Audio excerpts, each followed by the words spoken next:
Soulmate তোমার লাইফে এমন টাইমে আসবে যেটা নাকি তোমার নজরে ভুল টাইম, মানে ঠিক মানুষটা সবসময় ভুল টাইমেই আসে। খুব চেনা পরিচিত মনে হবে যে আগেও কোথাও দেখেছি।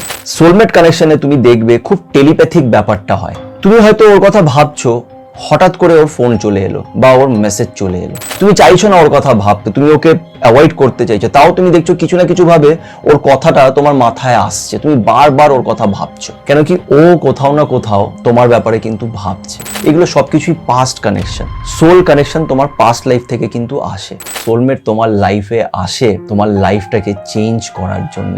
আর সোলমেট যখন তোমার জীবনে আসবে তখন তুমি তার জীবনটাকে পাল্টে দেবে, আর সেও তোমার জীবনটাকে পাল্টাবে ইন আ পজিটিভ ওয়ে। সে তোমার লাইফে কিন্তু একটা পজিটিভ চেঞ্জ আনবে। সে কখনোই তোমাকে অ্যাকচুয়ালি সোলমেট কখনোই ক্ষতি করে না।